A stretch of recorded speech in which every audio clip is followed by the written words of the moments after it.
She sold everything to save her bankrupt billionaire husband, but one night she found him with her maid of honor. What she did next, no one could imagine. Was it a tough reunion or great revenge? Stay with your brother, Mr. Peter, till the end. Hi, my beautiful family. I am Mr. Peter, present with you today with love in my heart. Heavenly Father, I bow before you in gratitude. Thank you for the gift of women in this family, my sisters, my mothers, my daughters. They are the backbone of love, the carriers of peace, and the silent warriors who give everything yet ask for nothing. Lord, bless them with strength, with long life, with unshakable joy. Protect their hearts, ease their burdens, and let them feel how deeply they are honored. Without them, there is no home, no light, no family. Today, I lift every woman here to you, asking you to crown them with dignity and wrap them in endless love. And my beloved family, I must share my heart. From the beginning, I built this channel not just for stories, but for us to stand together as one.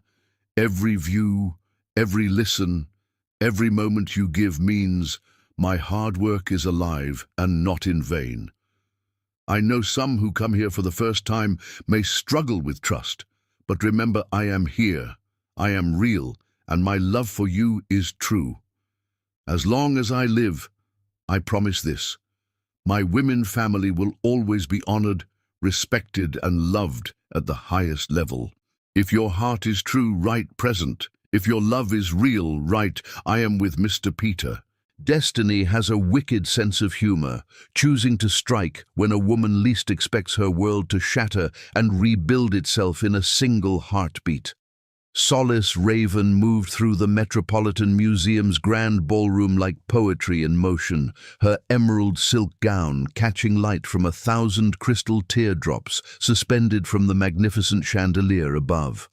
Her fingers traced the diamond necklace at her throat, a family heirloom that had witnessed generations of love stories as she surveyed the charity gala representing months of her meticulous planning.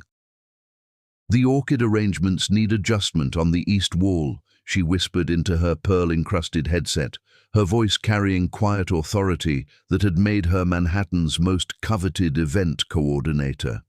Beauty demands perfection, and tonight we give these children nothing less. The Children's Hospital Charity Gala had drawn 500 of New York's most influential citizens, each diamond and silk creation representing hope for little souls fighting battles far too large for their tender hearts. Solace had poured her entire being into this evening, knowing every detail could mean the difference between life-saving equipment and empty promises. She paused beside the auction display, her heart swelling as she admired the centerpiece, a breathtaking painting of children playing in a sunlit garden. The artist had captured something ineffable about childhood innocence, and Solace found herself lost in the brushstrokes that seemed to dance with their own inner light. The piece reminded her why she had chosen event coordination over more lucrative careers. Every successful gala meant hope for families facing unimaginable challenges. The ballroom itself had been transformed into something that existed between dreams and reality. Ivory roses cascaded from towering arrangements that reached toward the museum's vaulted ceiling, their petals scattered like snow across marble floors that reflected candlelight in patterns resembling fallen stars. The scent of gardenias and white jasmine created an atmosphere so romantic that even the most cynical society matrons found themselves remembering their own wedding days with unexpected tenderness. "Excuse me, I'm terribly sorry." The deep, velvet voice made her turn just as warm champagne splashed across her gown, the golden liquid seeping into the emerald silk like liquid starlight. Time suspended itself as Solace looked up into eyes the color of stormy seas, framed by a face that belonged in Renaissance sculptures rather than modern ballrooms. Thatcher Savage stood before her, his powerful frame filling his perfectly tailored tuxedo, but it was the genuine mortification in his expression that caught her attention. This wasn't the arrogant billionaire she'd heard whispered about in society circles. This was a man genuinely horrified by his clumsiness. His dark hair was slightly disheveled, as though he'd been running his hands through it with nervous energy, and she noticed a small scar near his left temple that somehow made him seem more human than the polished magazine photographs suggested. "Please, let me," he began, pulling an immaculate handkerchief from his jacket pocket, his movements careful and reverent as he approached the stain. "It's perfectly fine," Solace said softly, though her pulse quickened as his fingers brushed hers while dabbing at the champagne. "Silk forgives what hearts sometimes cannot." Thatcher's hand stilled, his eyes searching her face with an intensity that made her breath catch. Up close, she could see flecks of gold in his storm-grey eyes, could smell his cologne, something expensive but not overpowering, with hints of cedar and bergamot that reminded her of libraries and leather-bound books. "You're remarkably gracious for someone whose evening I've just ruined," he said, his voice carrying an undercurrent of vulnerability that surprised them both. "You haven't ruined anything, Mr. Savage." She'd recognized him the moment their eyes met. His photograph had graced countless magazine covers, though none had captured the warmth she saw flickering in their depths. "Though I confess I'm surprised to see Manhattan's most eligible bachelor at a children's charity event." A shadow crossed his features, vulnerability replacing the confidence she'd expected. "Children's causes hold special meaning for those who understand what it means to be alone in the world." The admission hung between them, like a bridge neither had expected to cross. Solace found herself studying this enigma of a man, wealthy beyond measure yet speaking of loneliness with a familiarity that touched something deep within her soul. "The painting you were admiring," Thatcher continued, gesturing toward the auction display, "it's remarkable how the artist captured joy in such simple brushstrokes. Children possess an innate understanding of happiness that we adults spend lifetimes trying to recapture," Solace replied, surprised by her own candor. "I believe that's why their healing matters so much. They remind us what pure hope looks like." Thatcher's expression transformed, the society mask slipping away to reveal something raw and beautiful beneath. "I've never heard anyone speak about charity work with such passion. Most people attend these events for the networking opportunities. And why are you here, Mr. Savage? To meet someone exactly like you, though I never dared believe such a person existed." The words tumbled from his lips with startling honesty, causing a blush to bloom across Solace's cheeks. The orchestra began playing a haunting waltz, Chopin's Minute Waltz transformed into something slower, more romantic, and couples drifted toward the dance floor like flowers drawn to sunlight. Thatcher extended his hand with the grace of a man born to command attention, but there was something almost shy in his gesture, as though he expected rejection despite his obvious wealth and status. "Would you honor me with a dance, mysterious lady in emerald?" Solace hesitated, her practical mind warning her about the dangerous territory she was entering. Thatcher Savage's reputation preceded him, brilliant businessman, confirmed bachelor, heartbreaker extraordinaire. Yet something in his eyes whispered of depths unexplored, of a man yearning for connection beyond the shallow waters of society expectations. She had attended enough charity galas to recognize the type of man who usually approached her. Silver-haired philanthropists, seeking younger companions for their golden years, ambitious executives who saw event coordinators as useful networking contacts, or worse, married men whose wives were conveniently occupied elsewhere.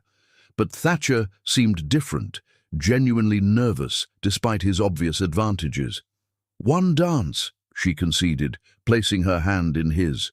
The moment their fingers intertwined, electricity sparked between them with such intensity that Solace wondered if others could see the invisible flames dancing in the air around them.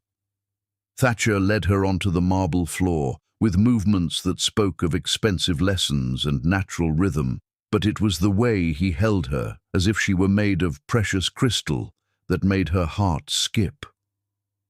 The ballroom faded around them until nothing existed except the music and the magnetic pull, drawing them closer with each step.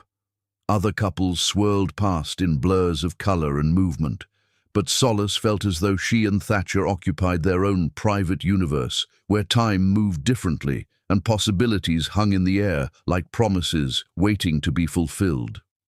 "You realize I still don't know your name," he murmured against her ear as they swayed to the music, his breath sending shivers down her spine.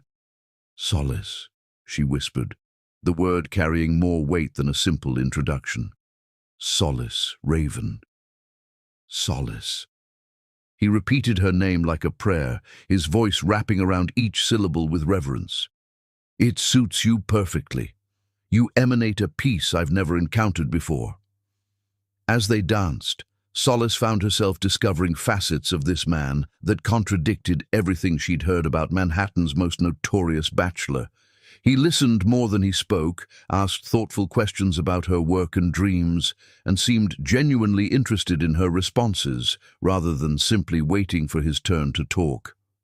"I've attended hundreds of these events," Thatcher confessed as the song drew to a close, "but I've never met someone who makes me forget why I usually avoid them."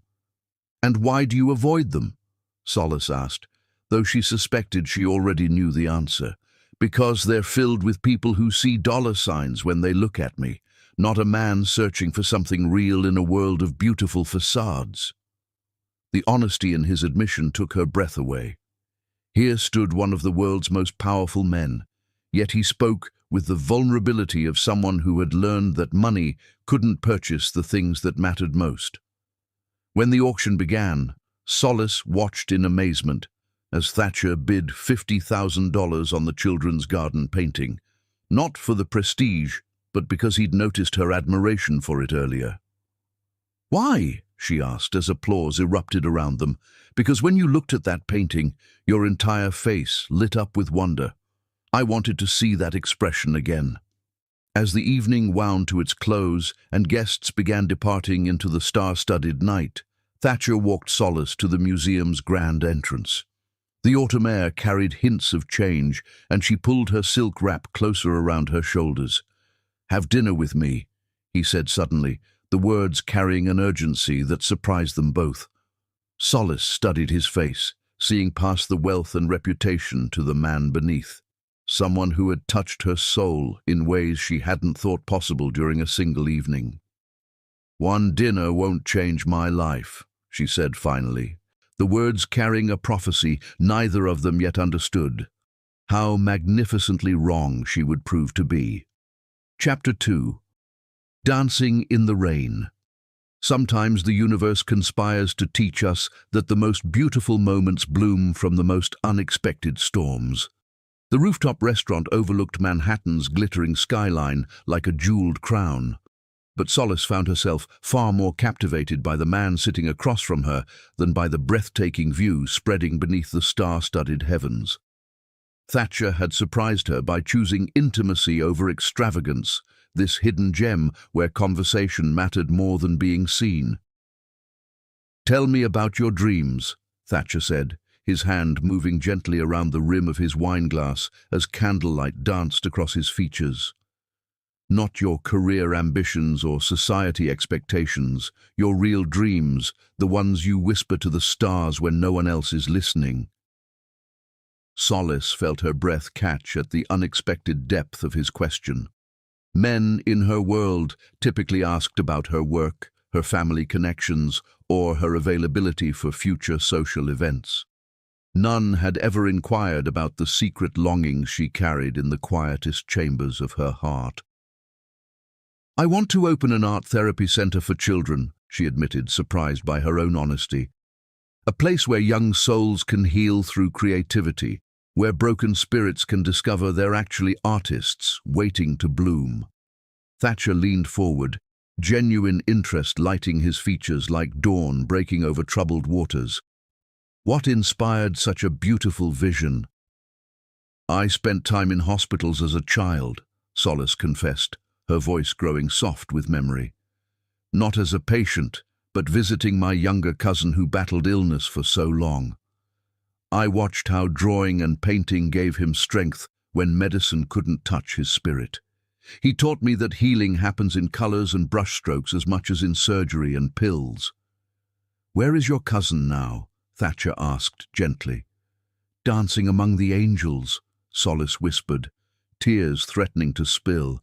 "But his legacy lives in every child I hope to help find their artistic voice." Thatcher reached across the table and covered her hand with his, the simple gesture carrying more comfort than 1,000 empty consolations. "Your dream isn't just beautiful, Solace. It's necessary. This world needs more people who understand that healing comes in many forms." "And what about your dreams?" she asked, turning her palm upward so their fingers could intertwine. "Beyond building business empires and accumulating wealth, what makes Thatcher Savage's soul sing?" A shadow crossed his features, vulnerability replacing the confident facade she was beginning to recognize as carefully constructed armor. "I dream of creating something that matters beyond profit margins, of building a legacy that helps rather than simply accumulates, of finding someone who sees the man rather than the bank account." "Money doesn't define a person's worth," Solace said softly, "though I imagine it makes relationships complicated when you can never be certain of people's motivations." "Precisely." His thumb traced gentle circles across her knuckles. "I've learned to recognize the signs, women who research my net worth before our first date, friends whose enthusiasm corresponds directly to my latest stock performance, family members who only call when they need financial assistance." "That sounds incredibly lonely," Solace observed, her heart aching for the isolation she heard beneath his words. "It was," Thatcher admitted, "until tonight, until I met a woman who looked at a painting and saw hope for children she'd never met, who turned a spilled champagne disaster into conversation, who dreams of healing the world one young artist at a time." Thunder rumbled overhead like nature's percussion section, and the first fat raindrops began spattering against the restaurant's glass walls. Other diners hurried inside, but Solace found herself drawn to the windows, watching the storm transform the city into something magical and wild. "We should go inside," Thatcher suggested, as lightning illuminated the sky in brilliant white flames. "Or we could stay here and watch the world wash itself clean," Solace countered, surprising herself with her spontaneous suggestion. Thatcher studied her face, seeing something that made him smile with genuine delight. "You're not like other women I've known." "How so?" "Most would be horrified at the thought of their hair getting wet or their dress being ruined. You look at the storm like it's a gift." Before Solace could respond, the heavens opened with dramatic flair, sending torrents of rain cascading across the rooftop in silver sheets. The restaurant staff scrambled to move furniture and escort guests inside, but Solace remained mesmerized by nature's spectacular display. "Dance with me," Thatcher said suddenly, standing and extending his hand with the same gallant gesture he'd offered at the charity gala. "In the rain?" Solace laughed, her eyes sparkling with delight at his unexpected proposition. "Especially in the rain. When will we ever have such a perfect moment again?" Without hesitation, Solace placed her hand in his and allowed him to lead her into the storm. The rain soaked through her silk dress within seconds, plastering her hair against her face and transforming her elegant appearance into something wild and beautiful. But as Thatcher's arms encircled her waist and they began swaying to music only they could hear, Solace realized she had never felt more alive. "You're magnificent," Thatcher murmured against her ear, his voice barely audible above the storm's symphony. "Absolutely magnificent." "I must look like a drowned cat," Solace laughed, but she made no move to escape his embrace. "You look like a goddess celebrating life itself."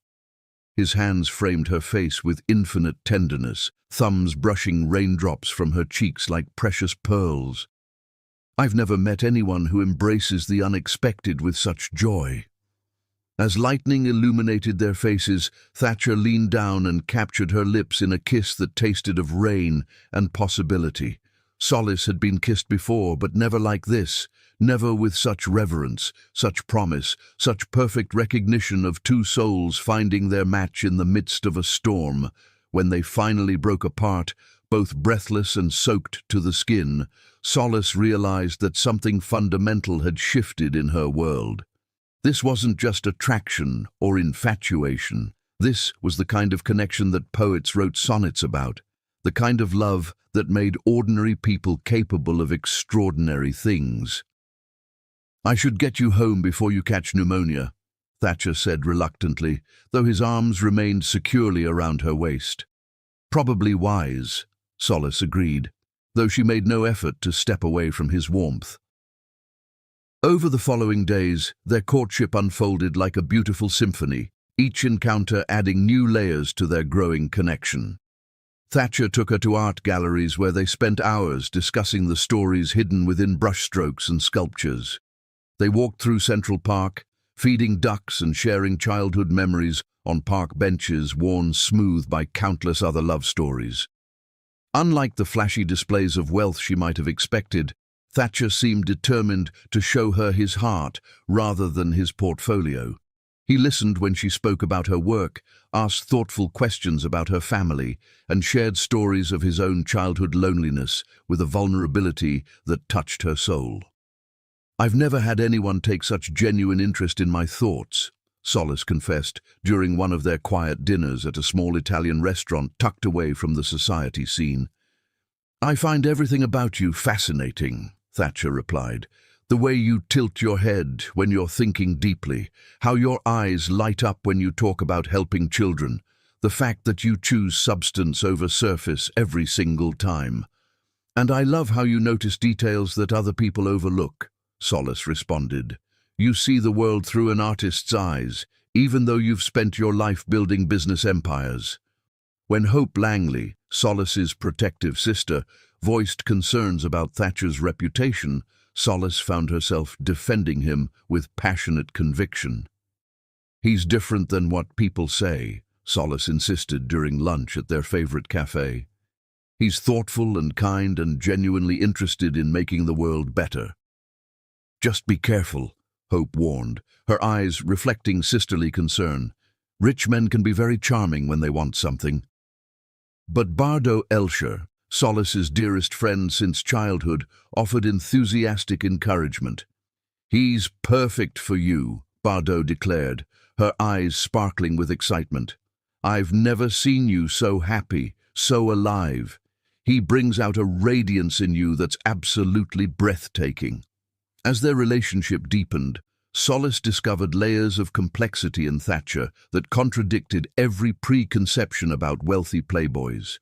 He donated anonymously to numerous charities, maintained genuine friendships with people from all walks of life, and treated service staff with the same respect he showed business associates. The evening that would forever change her world began with Thatcher's nervous energy, his usual confidence replaced by endearing uncertainty. "I have a surprise for you," he said, leading her to a wing of the children's hospital that had been closed for renovations. When he opened the doors, Solace gasped in wonder. The space had been transformed into a beautiful art therapy center, complete with natural lighting, child-sized easels, and walls designed for displaying young masterpieces. "This is your dream," Thatcher said softly. "I wanted to help make it reality." Tears of joy streamed down Solace's face as she realized the magnitude of his gift. This wasn't just expensive renovation, this was understanding, support, and belief in her vision made manifest. "How did you—" she began, but words failed her. "I listened," Thatcher said simply. "And I realized that supporting your dreams might be the most important thing I ever accomplish."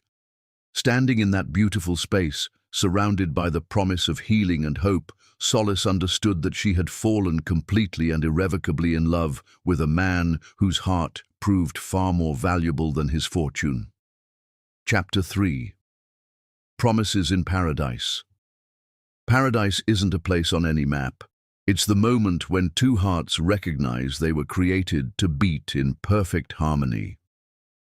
The private jet descended through cotton candy clouds toward an emerald island that seemed painted by angels themselves, but Solace felt nervous butterflies dancing in her stomach as she gazed through the oval window. Thatcher's invitation to his Caribbean retreat had surprised her with its sudden intimacy, and she found herself questioning whether she was ready for whatever this tropical sanctuary might reveal about their deepening relationship. "Having second thoughts?" Thatcher asked softly, his perceptive eyes catching the uncertainty she thought she'd hidden beneath her composed exterior. "Not about you," Solace admitted, her fingers nervously adjusting the flowing white sundress she'd chosen for travel. "But this feels like crossing a threshold we can't uncross." Thatcher reached over and intertwined their fingers with the tender reverence that had become his signature gesture. "We'll cross only the thresholds you choose, Solace. This island is about giving us space to discover who we are together, away from society's expectations and prying eyes." As the plane touched down on a runway carved into tropical perfection, Solace felt her reservations begin dissolving like sugar in warm tea. The island wasn't the ostentatious display of wealth she might have expected. Instead, it felt like stepping into a natural cathedral where luxury served beauty rather than ego. The villa that would be their sanctuary perched on a cliff overlooking crystalline waters that shifted from turquoise to sapphire as clouds painted shadows across the surface. Bougainvillea cascaded over natural stone walls like living jewels, and the sound of waves provided nature's own symphony of serenity.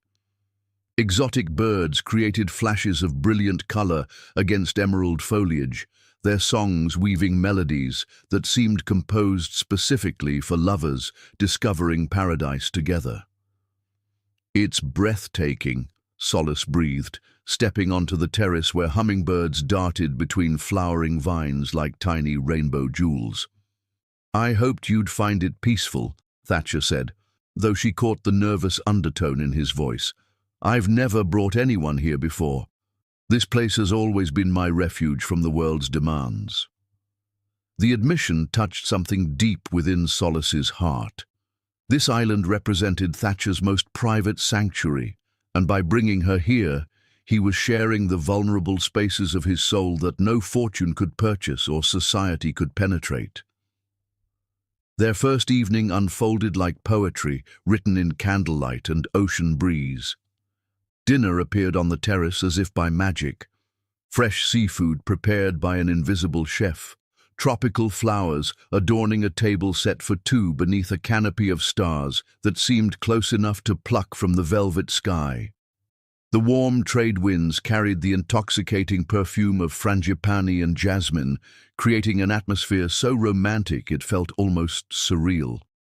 "Tell me about your childhood," Solace requested, as they savored grilled lobster with mango salsa, the ocean providing percussion for their intimate conversation. Thatcher's expression grew contemplative as he gazed across the moonlit waters.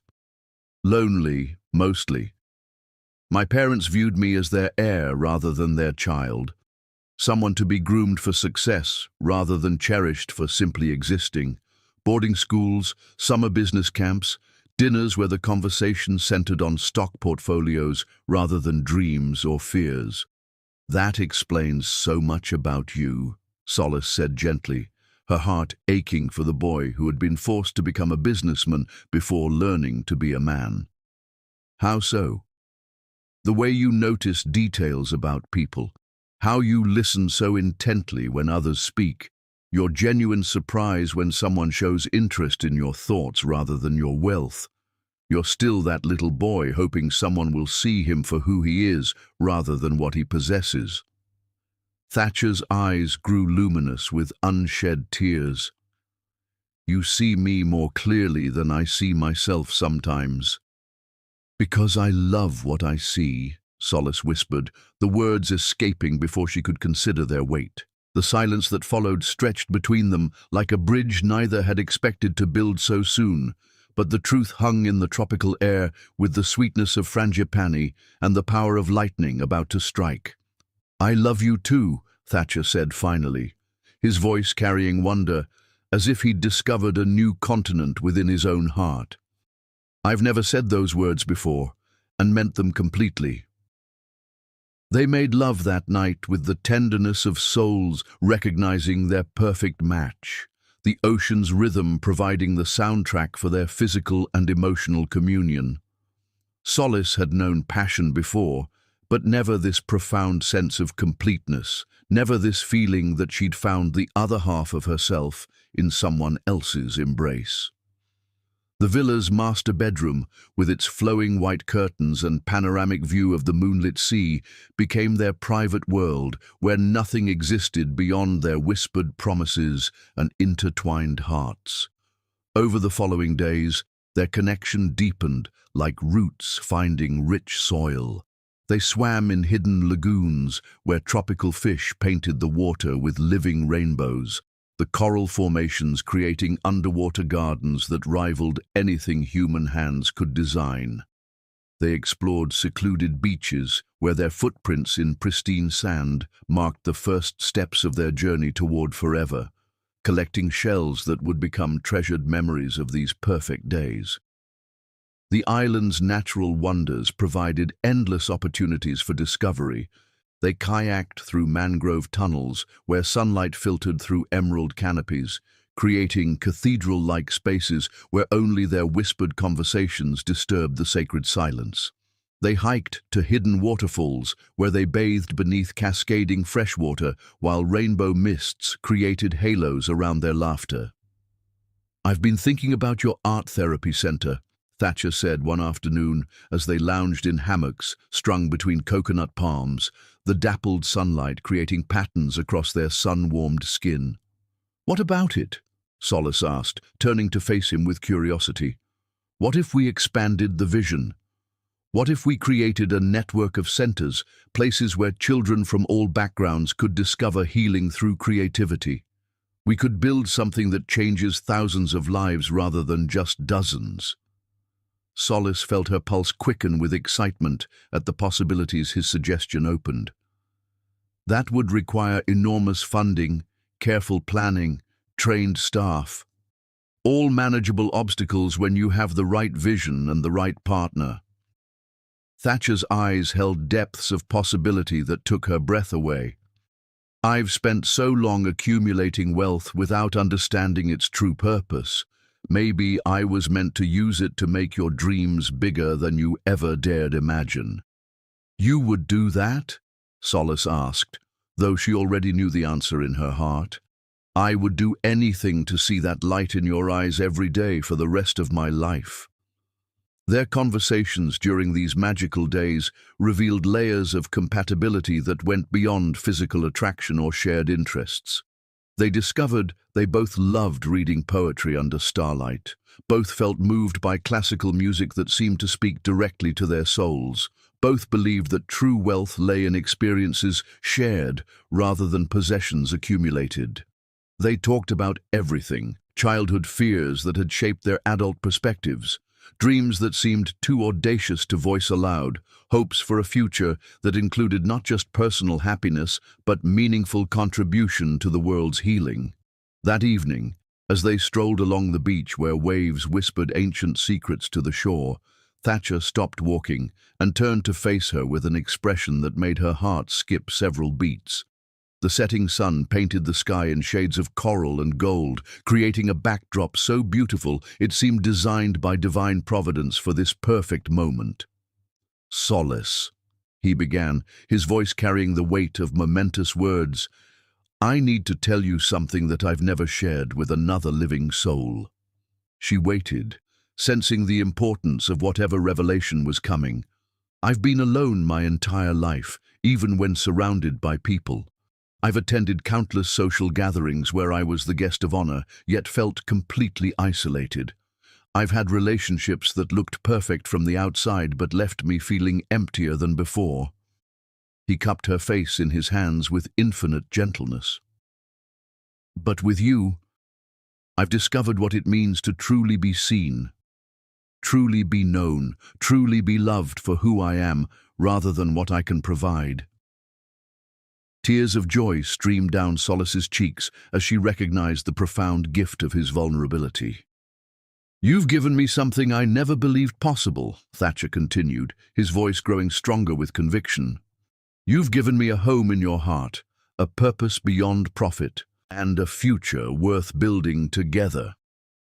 In one fluid motion, Thatcher dropped to one knee in the sand, pulling a velvet box from his pocket as waves crashed behind him like nature's applause for this perfect moment.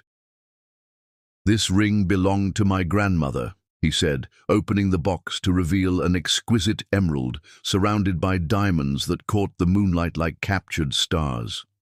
"She was the only person who truly loved me unconditionally before I met you. She always said I should save it for a woman who would cherish the man rather than covet the fortune." Solace gasped at the ring's beauty.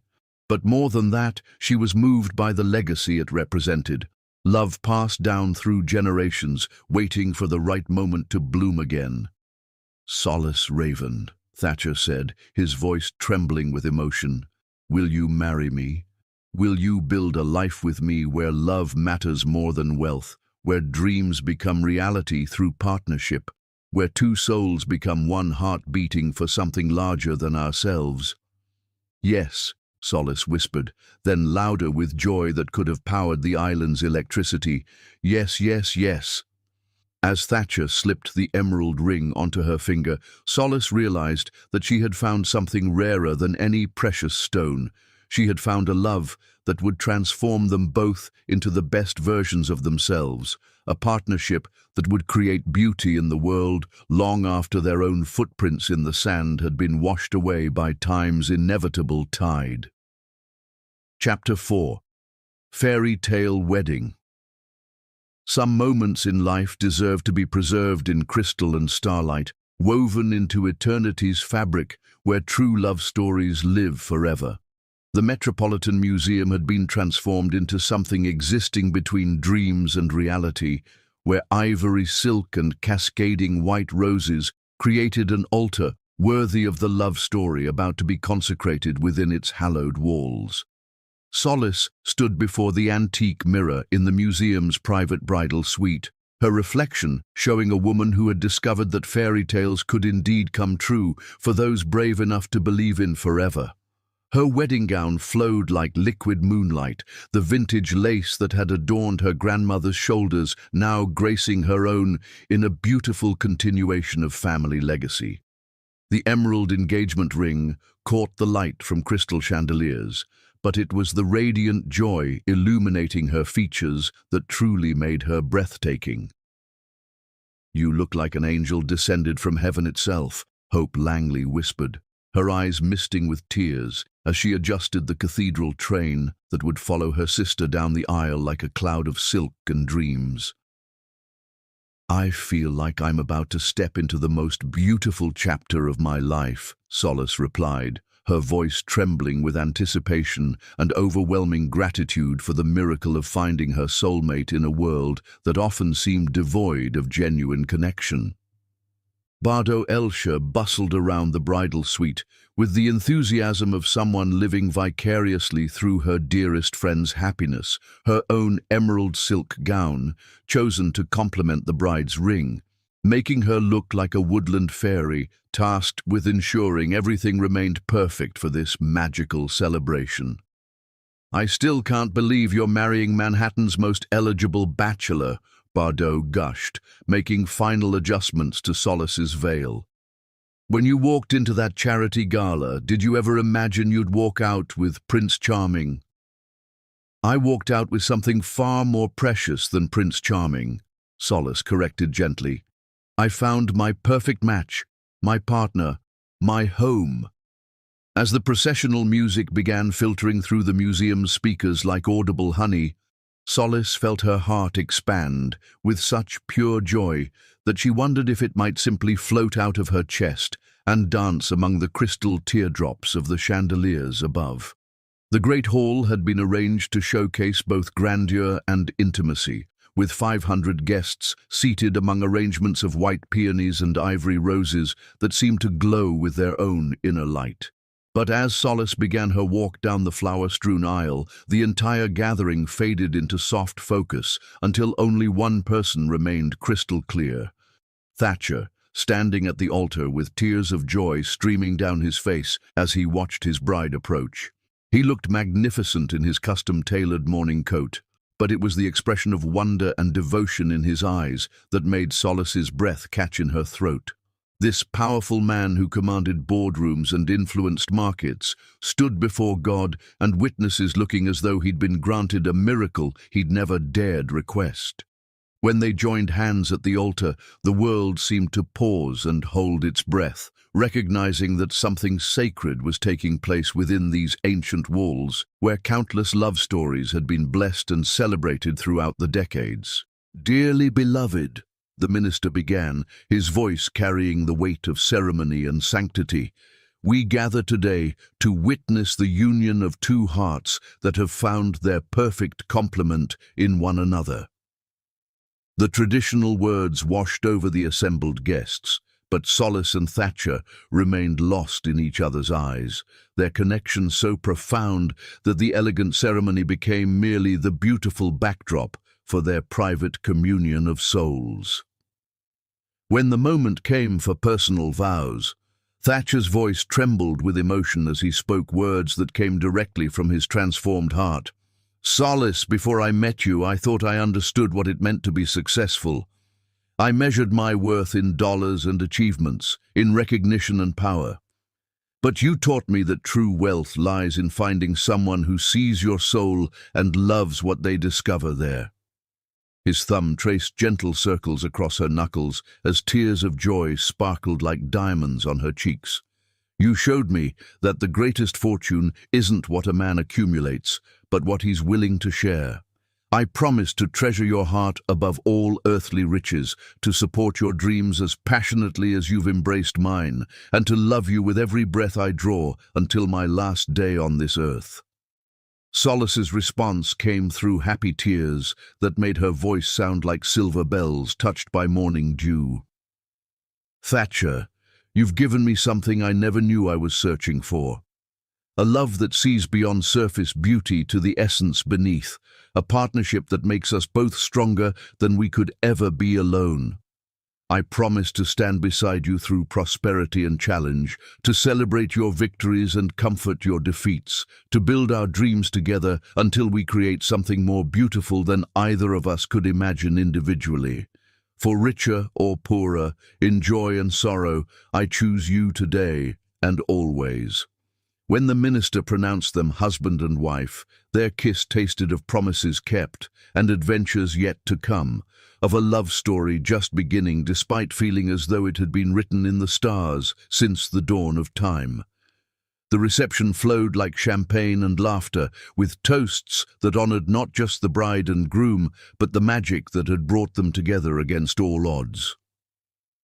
Powers Hansley, Thatcher's business partner and closest friend, raised his glass with words that made the assembled guests smile with recognition of true love's power.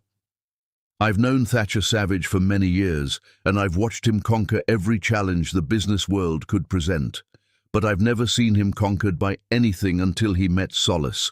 She didn't just win his heart, she transformed it, reminding us all that the most successful ventures are those that enrich the soul rather than merely the bank account." Hope Langley's maid of honor speech brought tears to many eyes as she spoke of watching her sister discover a love that honored both her independence and her capacity for partnership. Solace has always been someone who gives her whole heart to everything she believes in. Today, watching her marry Thatcher, I see that she's found someone worthy of that magnificent heart, someone who will cherish it as the treasure it truly is. But it was their first dance that truly captured the essence of their connection. As Etta James's "At Last" filled the museum's great hall, Solace and Thatcher moved together with the grace of two people who had found their rhythm in life as well as on the dance floor.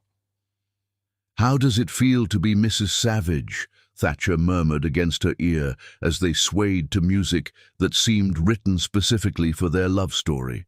"Like coming home to a place I never knew existed but was always meant to find," Solace replied, her heart so full of gratitude and joy that she felt it might simply overflow and bathe the entire reception in golden light. Their honeymoon in Tuscany unfolded like pages from a romance novel written by angels who understood that true love deserved settings worthy of its beauty. They awakened each morning in a villa overlooking rolling vineyards where the morning mist created landscapes that seemed painted by master artists who specialized in capturing heaven on earth. Afternoons were spent exploring medieval villages where cobblestone streets echoed with the footsteps of countless other lovers who had walked these paths through centuries of spring seasons and wedding celebrations. They sampled wines that had aged in underground cellars while their own love was still taking root, and they shared dinners on terraces where sunset painted the sky in shades of rose and gold that rivaled the blush on Solace's cheeks. "I've never been happier," Solace confessed one evening as they lay beneath Italian stars that seemed brighter and more numerous than any they'd ever seen before. "Neither have I," Thatcher replied, pulling her closer until she could feel his heartbeat steady and strong against her cheek. "I keep expecting to wake up and discover this has all been the most beautiful dream." "If it's a dream, then I never want to wake up," Solace whispered, sealing the promise with a kiss that tasted of wine and wonder and the absolute certainty that some love stories were indeed destined to last forever. Their return to Manhattan felt like beginning the next chapter of an epic adventure, their penthouse overlooking Central Park now transformed from a bachelor's luxurious apartment into a true home, where love lived in every carefully chosen detail and every room echoed with laughter and intimate conversation. Chapter 5. Cracks in Paradise. Even the most beautiful porcelain can develop hairline fractures that remain invisible until light hits them at precisely the wrong angle. Solace noticed the first subtle changes in Thatcher, like a musician detecting notes slightly off-key in a once perfect symphony, small discordances that might escape casual listeners but struck her finely tuned heart with growing unease.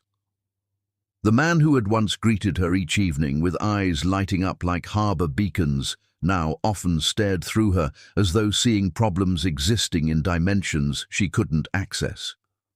"Darling, dinner is ready," she called from their dining room, where candles flickered beside the fresh orchids she arranged daily, hoping to maintain the romantic ambience that had once characterized every moment of their married life.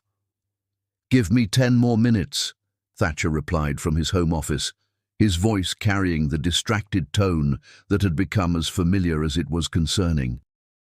"I need to finish reviewing these quarterly reports." 10 minutes stretched into 30, then an hour, until Solace found herself dining alone while her husband's silhouette remained hunched over his computer screen like a modern atlas carrying burdens too heavy for mortal shoulders. The elaborate meal she'd planned grew cold while she sat surrounded by the beautiful life they'd built together, feeling more isolated than she had during her single years. When Thatcher finally emerged from his office, exhaustion had carved new lines around his eyes and tension had settled in his shoulders like an unwelcome permanent resident.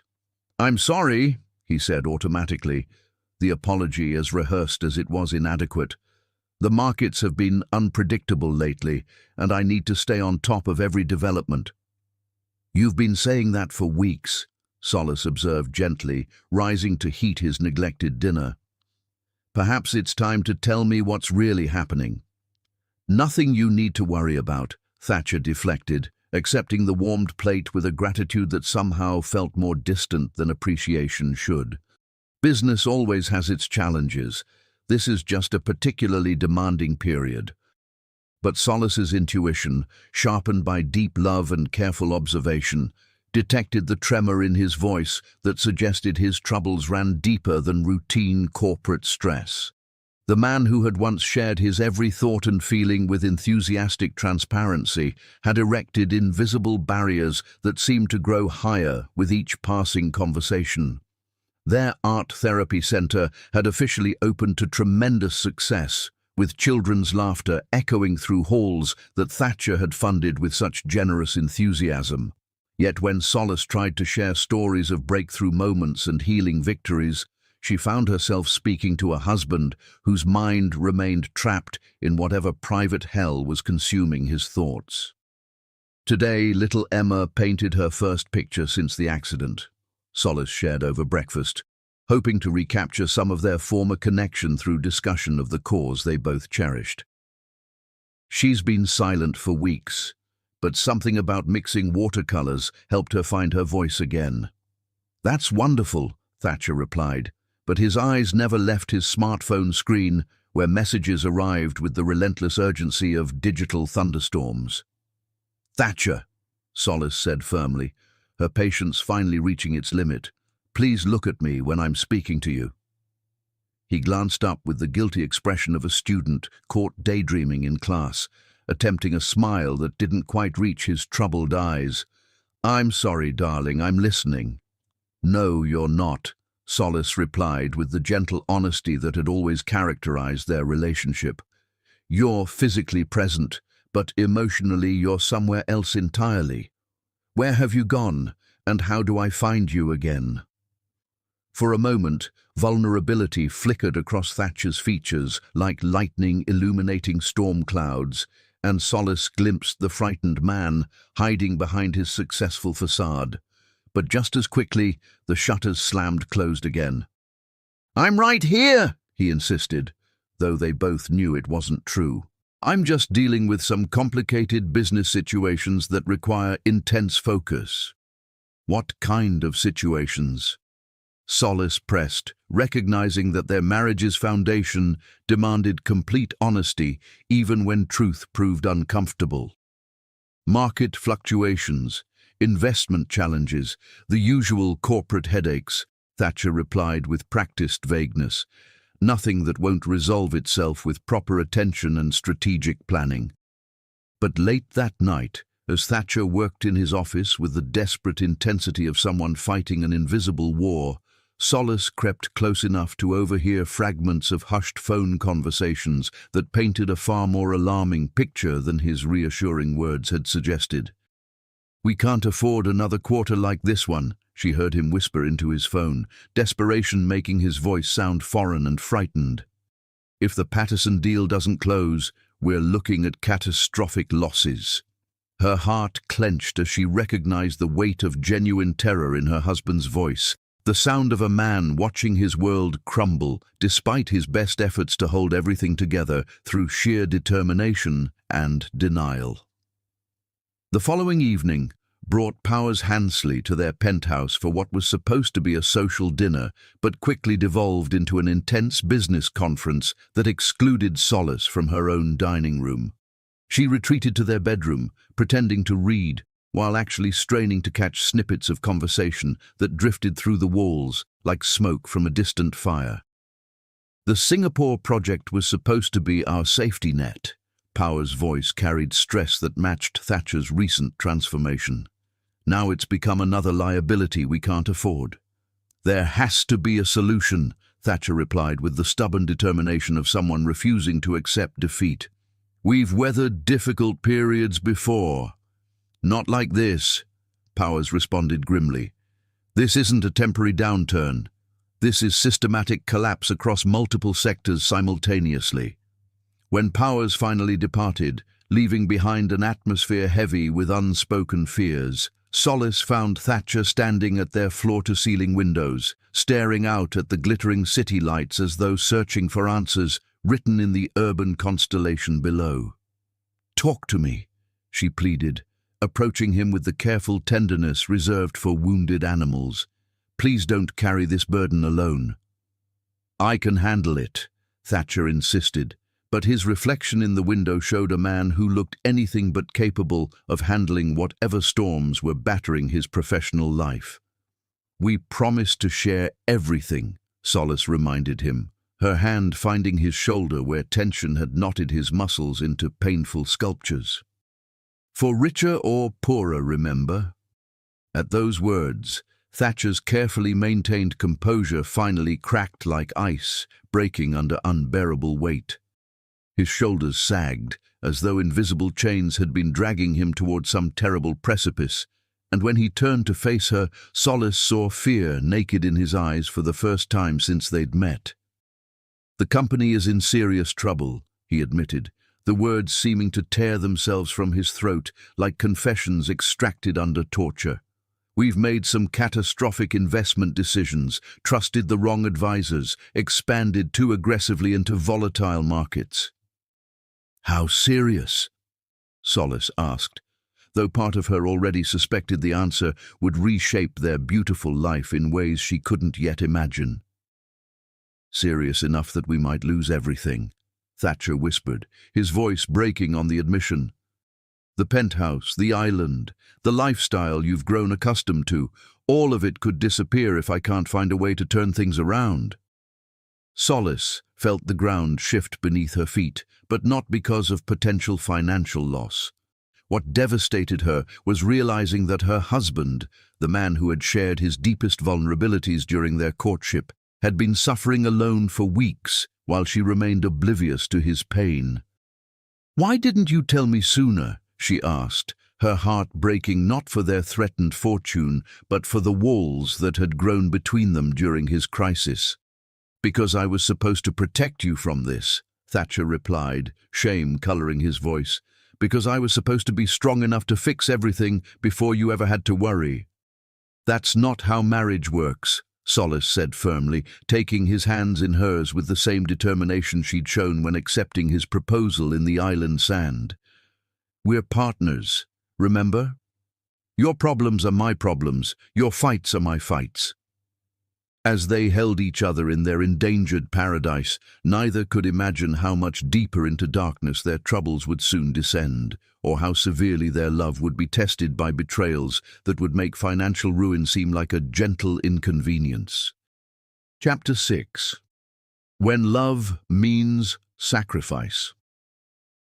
True love reveals itself not in the giving of gifts, but in the surrendering of treasures, when surrender becomes the only language speaking of devotion. The morning light streaming through their penthouse windows illuminated the antique jewelry box that had belonged to Solace's grandmother, its contents representing 4 generations of family history, preserved in precious metals and gemstones that had witnessed countless celebrations, sorrows, and sacred moments. Yet as Solace lifted each piece with reverent fingers, she felt no hesitation about what needed to be done. "You don't have to do this," Thatcher said quietly from the bedroom doorway, his voice heavy with shame and gratitude warring for dominance in his wounded heart. "These pieces mean everything to your family's legacy. Our marriage means more than any heirloom," Solace replied with serene determination, holding up the diamond necklace that had graced her grandmother's throat on her own wedding day decades earlier. "Family treasures are meant to preserve what matters most, and right now, what matters most is us." She had awakened before dawn, with crystalline clarity about her path forward, understanding that love required action rather than mere sentiment when crisis threatened to destroy everything they had built together. The financial catastrophe engulfing Thatcher's empire demanded immediate sacrifice from someone willing to place relationship above personal attachment. "These will bring enough to cover the most pressing mortgage payments," Solace calculated with the practical wisdom she had inherited from generations of strong women who had faced their own impossible choices with grace. "And I've made appointments with auction houses for the art collection this afternoon." Thatcher's reflection in her vanity mirror showed a man wrestling with emotions too complex for simple categorization. Pride warred with pragmatism, masculine provider instincts battled with desperate gratitude, and overwhelming love for his wife competed with crushing guilt over requiring her sacrifice. "I'll find other ways," he protested weakly, though they both knew his options had been exhausted through sleepless nights of financial engineering and increasingly desperate business maneuvers. "We'll find solutions together," Solace corrected firmly, turning to face him with eyes that blazed with unwavering commitment. That's what partnership means, sharing both the burdens and the solutions. Her systematic dismantling of their luxurious lifestyle began immediately and proceeded with military efficiency tempered by emotional wisdom. The priceless paintings that had transformed their penthouse into a private gallery found new homes with collectors who appreciated their beauty, though none would ever understand how each sale represented another small death of dreams deferred. The vintage wines Thatcher had collected during his bachelor years disappeared into the cellars of restaurants whose sommelier assured discretion regarding their provenance. Crystal stemware that had toasted their engagement became anonymous lots in estate sales, their romantic history erased by necessity's cruel mathematics. "I hate watching you sacrifice everything that brings you joy," Thatcher confessed one evening as Solace carefully wrapped the last of her grandmother's china in tissue paper with the tenderness of someone preparing beloved artifacts for burial. "You bring me joy," she replied simply, her fingers lingering on the delicate rose pattern that had served countless family dinners through generations of laughter and tears. "Everything else is just beautiful decoration around the only thing that actually matters." Bardo Elsher proved invaluable during these painful weeks, arriving at their penthouse with the enthusiasm of someone determined to transform tragedy into manageable adventure through sheer force of optimistic energy. "I've found a discreet auction house that specializes in estate jewelry," Bardo announced, brandishing business cards with the triumph of someone who had solved particularly challenging puzzles. "They guarantee privacy and premium prices for pieces with documented provenance." "Thank you for helping with this," Solace said gratefully, embracing her dearest friend with the relief of someone discovering she wouldn't have to navigate treacherous waters entirely alone. "I don't know how I would manage everything without your support." "That's what best friends are for," Bardo declared with warm conviction. "Besides, I rather enjoy playing the role of fairy godmother, helping to save Prince Charming's kingdom through clever resource management." Together, they spent long afternoons researching market values, scheduling appointments with buyers, and orchestrating the complex logistics of converting a lifetime's accumulated beauty into liquid assets that could stem the hemorrhaging of Thatcher's business empire. "You're remarkably calm about all this," Bardo observed during one particularly intensive session of cataloguing valuable items for sale. "Most women would be devastated at losing so many precious things." "Things can be replaced," Solace replied philosophically, holding up a sapphire bracelet to catch the afternoon light one final time before placing it in the velvet-lined case destined for tomorrow's auction. "What Thatcher and I have together is irreplaceable." "You truly love him beyond measure, don't you?" Bardo asked with something unreadable flickering in her expression. "Beyond measure, beyond reason, beyond any price that could ever be calculated," Solace confirmed without hesitation. "I would sell my soul if it meant saving our marriage."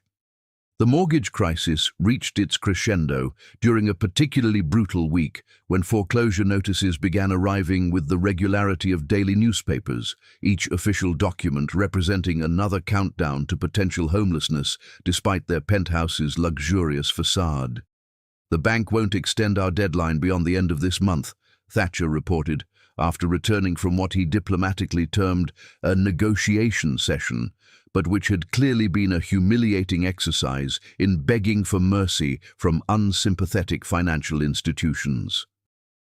"Then we'll meet their deadline," Solace declared with the confidence of someone who had discovered reserves of strength she never knew existed.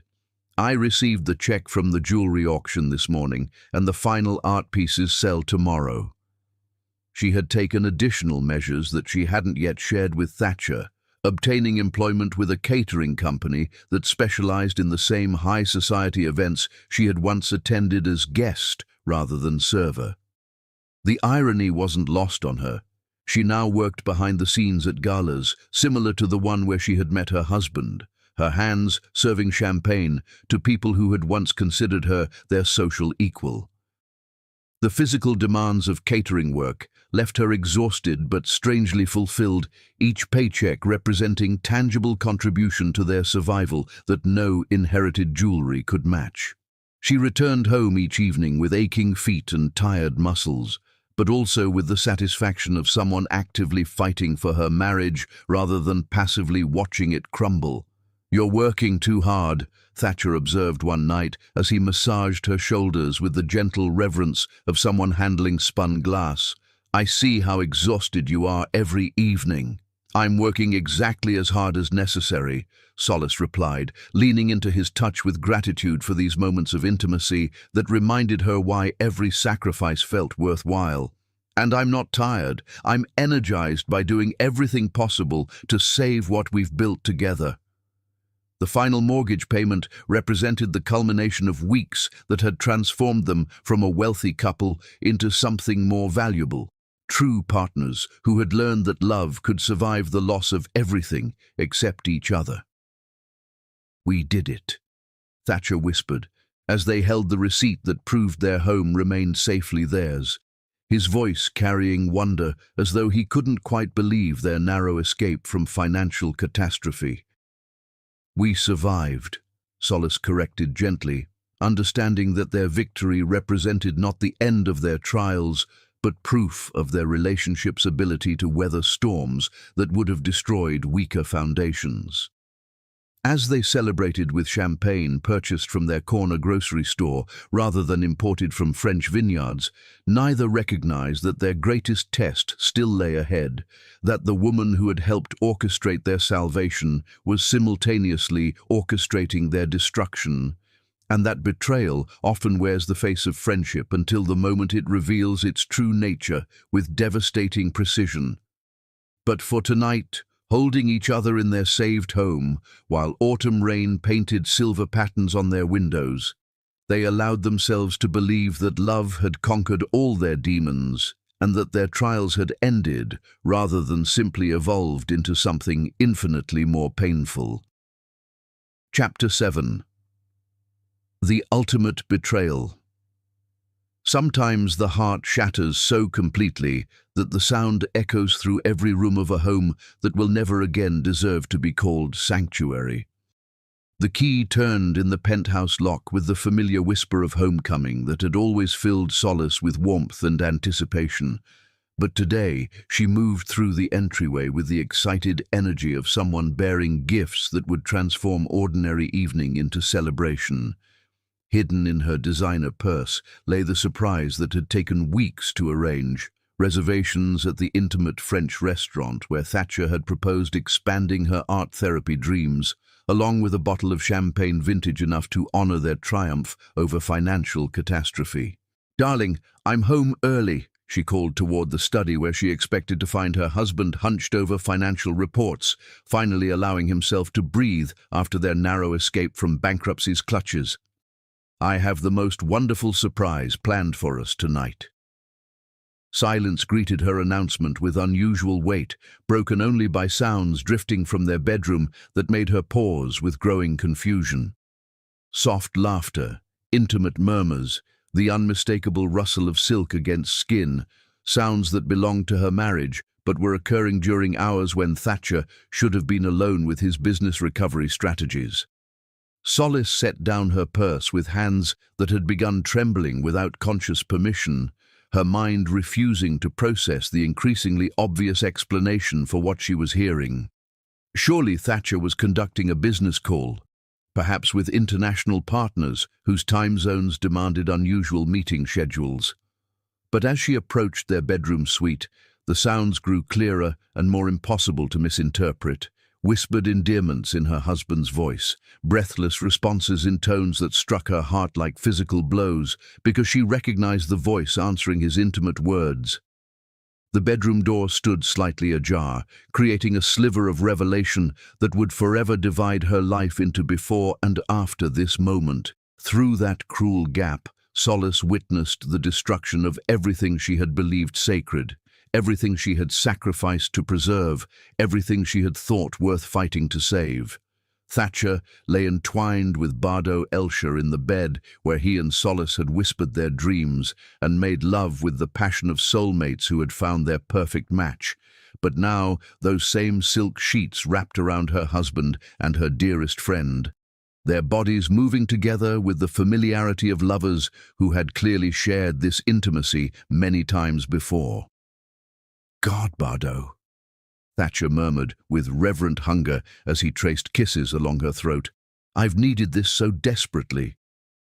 "I know, darling," Bardo responded with breathless satisfaction, her manicured fingers threading through his hair with possessive confidence. "I've been waiting for the right moment, when we could finally stop pretending." The words struck Solace like physical blows, each syllable driving deeper understanding into her consciousness with surgical precision. This wasn't a moment of weakness or spontaneous passion. This was an established affair, a deliberate deception, a calculated betrayal that had been unfolding while she sold her family treasures to save their marriage. "She still doesn't suspect anything?" Bardo asked with casual cruelty that made Solace's blood freeze in her veins. "Nothing," Thatcher confirmed with satisfaction that transformed his voice into something unrecognizable. "She's been so focused on playing the devoted wife, sacrificing everything to save our sinking ship, that she hasn't noticed I've been finding comfort elsewhere." "Poor innocent Solace," Bardo cooed with mockery disguised as sympathy, working herself to exhaustion while her husband finds solace with someone who actually understands his world. The conversation continued with details that lacerated Solace's heart with each revelation. How long their affair had been progressing, how they had orchestrated opportunities to be together, how they had laughed about her naive devotion while planning their passionate encounters in the very home she had fought so desperately to save. Solace found herself unable to move, unable to breathe, unable to do anything except absorb the complete annihilation of her reality while her legs threatened to buckle beneath the weight of such comprehensive betrayal.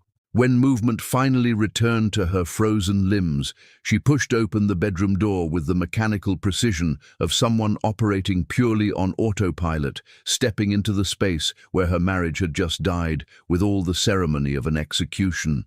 "How long?" she asked quietly, her voice carrying deadly calm that made both lovers freeze in guilty recognition of their exposure. Thatcher scrambled for the sheet to cover his nakedness, but his attempts at modesty struck Solace as pathetically inadequate after what she had already witnessed.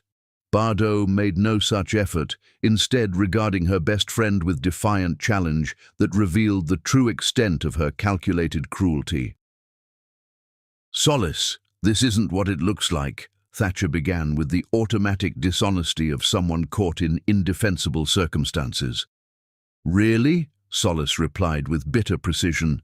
"Because it looks like my husband is having an affair with my maid of honor in the bed I've been sharing with him throughout our entire marriage." "We never meant for you to find out this way," Bardo offered with false compassion that made Solace's stomach turn with revulsion. "How long?" Solace repeated, her voice growing stronger with righteous fury that was beginning to burn through her initial shock. "Does it matter?" Thatcher asked defensively, as though the duration of their betrayal somehow affected its fundamental wrongness. "It matters to me," Solace said with steel in her voice. "How long have you been lying to my face while I sold everything I owned to save our marriage?" The silence stretched between them like an ocean of guilt, until Bardo answered with casual cruelty that revealed her true nature more clearly than any passionate declaration could have managed. "Since the financial crisis began," she admitted with brazen confidence, "he needed someone who understood his world, someone who could offer comfort without making him feel like a failure." "And I made him feel like a failure?" Solace asked with dangerous quiet. "You made him feel guilty," Bardo clarified with poisonous sweetness. "All that sacrifice, all that devotion, all that determination to save what you called your marriage, it was suffocating him with obligation. While you offered what instead? Solace demanded, though part of her already knew the answer. Freedom, Bardot replied triumphantly. Freedom from guilt, from responsibility, from having to pretend your marriage was worth saving when it had clearly run its course. Thatcher finally found his voice, though it carried none of the authority or conviction she had once found so compelling. Solace, please let me explain. Explain what? She interrupted with fury that had been building like pressure behind a dam finally allowed to burst. Explain how you let me humiliate myself working as a caterer while you were having afternoon liaisons with my best friend. Explain how you accepted my family jewelry to pay your debts while planning to replace me with someone who found your failures exciting rather than heartbreaking. It wasn't planned, Thatcher protested weakly. It just happened during all the stress and uncertainty. Nothing just happens, Solace corrected with bitter wisdom. People make choices, and you chose to betray the woman who was willing to sacrifice everything for you. She moved through their bedroom with methodical precision, gathering the few personal items that still felt authentically hers after so much had been sold to save their sinking financial ship. The irony wasn't lost on her. She had sold her treasures to preserve their marriage, while her husband was actively destroying it through deliberate infidelity. "Where will you go?" Thatcher asked, and she caught something that might have been regret in his voice, though it was far too little and infinitely too late. "Somewhere honest," Solace replied, without looking back at the man who had proven unworthy of everything she had given him. "Somewhere I don't have to question whether the person sharing my bed actually wants to be there." As she reached the penthouse entrance with her single suitcase containing the remnants of her former life, Solace turned back for one final look at the home she had fought so hard to save. "I hope she's worth everything you've lost," she said with quiet dignity that made her betrayal's magnitude clear without descending to their level of cruelty. The elevator doors closed on her marriage with the finality of a coffin lid, carrying her away from the beautiful lie her life had become and toward an uncertain future where at least the loneliness would be honest rather than hidden behind false promises and calculated deceptions. Chapter 8. Fighting for Survival. Rock bottom has a peculiar gift. It provides solid foundation from which the strongest souls learn to rebuild themselves into something more magnificent than they ever imagined possible. The modest apartment that Solace now called home possessed none of the penthouse's luxurious amenities, but as morning sunlight streamed through windows, she had hung with simple cotton curtains. She felt something she hadn't experienced in months, peace that came from living without lies. The second-hand furniture and discount store dinnerware represented honest poverty rather than the gilded deception her marriage had become. Her cell phone's shrill ring interrupted the quiet sanctuary she had been savoring with her morning coffee, but the caller identification made her stomach clench with familiar dread. Slaughter-Dean, attorney at law, appeared on her screen with the regularity of a malevolent digital stalker, each call bringing fresh threats disguised as legal communications. "Mrs. Savage," the voice oozed false politeness that barely concealed predatory anticipation. "I trust you received our latest correspondence regarding your husband's outstanding debts." "It's Ms. Raven now," Solace corrected with dignity she had learned to wield like armor against those who sought to diminish her.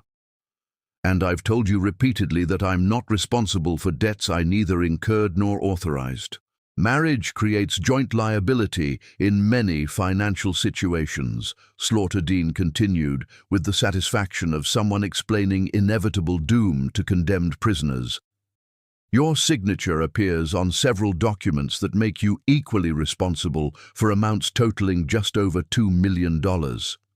The number struck her like a physical blow, though she had suspected the magnitude of Thatcher's financial catastrophe extended far beyond what he had revealed during their increasingly distant final months together. $2 million represented more than she could earn in several lifetimes, even if she worked every available hour at jobs that paid living wages rather than survival rations. "I never signed documents authorizing such debts," Solace protested, though her voice lacked the conviction she wished she could summon. "Perhaps you should review your signature more carefully," Dean suggested with malicious amusement that made her skin crawl. Forgery allegations would require proving intent to deceive, which becomes complicated when wives sign documents their husbands present during normal domestic routines.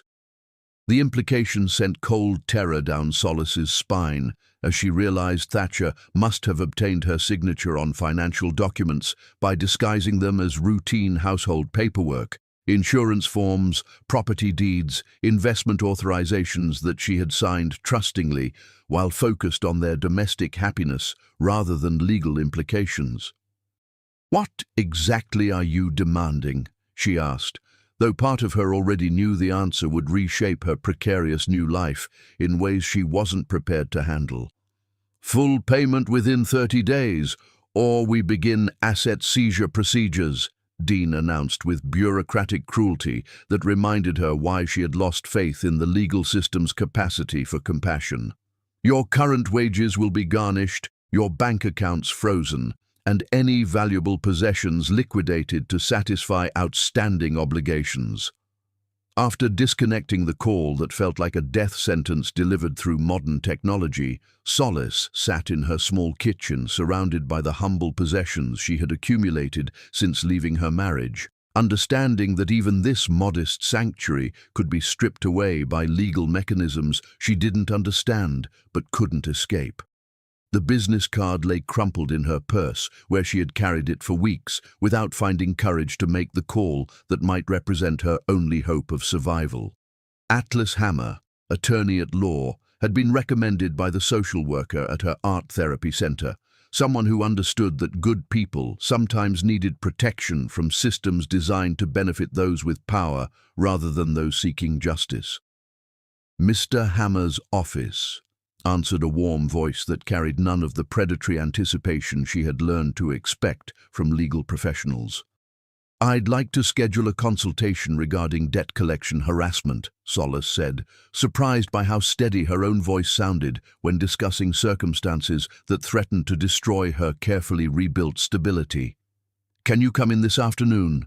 the receptionist asked with efficiency tempered by genuine concern. "Mr. Hammer often takes cases involving financial abuse, and he'll want to review your situation as quickly as possible." The law office occupied the third floor of a restored brownstone in a neighborhood that balanced professional dignity with accessibility, expensive enough to inspire confidence, affordable enough to suggest attorneys who remembered their obligation to serve justice rather than merely accumulate wealth. Solace climbed the stairs with nervous energy that combined hope with terror of discovering that even legal representation might prove beyond her financial reach. The waiting room reflected thoughtful design choices that prioritized comfort over intimidation. Soft leather chairs arranged around coffee tables displaying legal journals alongside current magazines, artwork that celebrated justice rather than wealth, and windows that filled the space with natural light rather than harsh fluorescent glare that made vulnerable people feel like specimens under microscopes. Atlas Hammer stood as she entered his office, and Solace found herself momentarily startled by his unexpected presence. Where she had anticipated another Slaughter Dean, polished predator in expensive suits, she discovered a man whose strength seemed rooted in principle rather than profit. His handshake conveyed warmth and competence, while his eyes held the kindness of someone who genuinely cared about the people seeking his protection. The office itself reflected his character. Law books that showed actual use rather than decorative display, diplomas hung with pride but not arrogance, photographs showing him volunteering at legal aid clinics rather than posing with wealthy clients. Everything about the space suggested a lawyer who had chosen service over status, justice over profit margins. "Please, sit down and tell me what's happening," he invited, gesturing toward comfortable chairs arranged more like a consultation than an interrogation. I understand you're facing some challenging legal circumstances. As Solace recounted her story, the fairy tale marriage, the financial crisis, her sacrificial attempts to save their home, the devastating betrayal, and now the legal threats that followed her into her new life like malevolent shadows, Atlas listened with attention that reminded her how rare genuine interest had become in her recent experience. His questions demonstrated not just professional competence, but personal investment in her well-being. He took detailed notes, asked for clarification on timeline details, and occasionally paused to explain legal concepts in language she could understand, rather than hiding behind technical jargon that would have left her feeling more confused and powerless. "Your husband forged your signature on financial documents?" Atlas asked, his voice carrying controlled anger that seemed directed at Thatcher rather than skepticism about her claims. "I believe so," Solace admitted. "I remember signing papers he said were insurance updates or property maintenance authorizations, but I never knowingly agreed to personal liability for business debts." "That's fraud," Atlas stated with conviction that made her heart leap with unexpected hope. "If we can prove he misrepresented the nature of documents you signed, we can challenge your liability for those debts entirely." "But can you prove it?" Solace asked, afraid to believe that legal solutions might exist for problems that had seemed insurmountable. "We'll subpoena the original documents, compare signatures, examine the circumstances under which they were obtained," Atlas explained with the confidence of someone who had fought similar battles before. "More importantly, we'll demonstrate that you received no benefit from these debts and had no knowledge of their true purpose."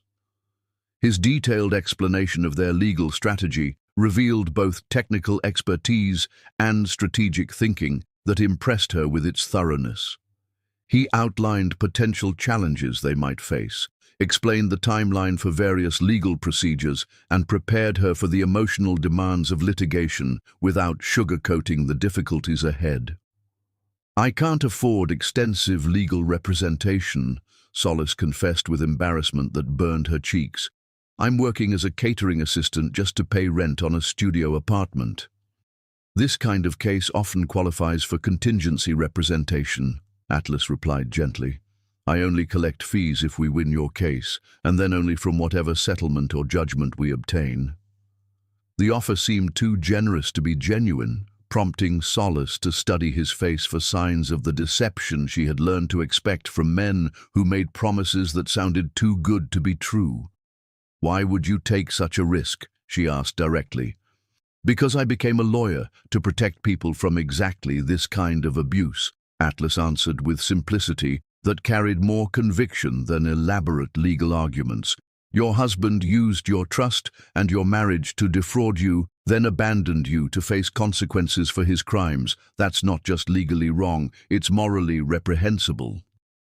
Over the following weeks, as Atlas built their case with methodical precision, Solace discovered what competent legal representation felt like when provided by someone who viewed her as a person rather than a profit opportunity. He explained each development in language she could understand, returned her calls promptly, and treated her concerns with respect that reminded her of her own worth. Their meetings became islands of hope in an ocean of uncertainty, professional consultations that somehow felt like conversations with someone who genuinely cared about her well-being beyond the legal outcome. Atlas possessed the rare ability to balance emotional support with practical strategy, offering comfort when she felt overwhelmed while maintaining the focus necessary to build their strongest possible case.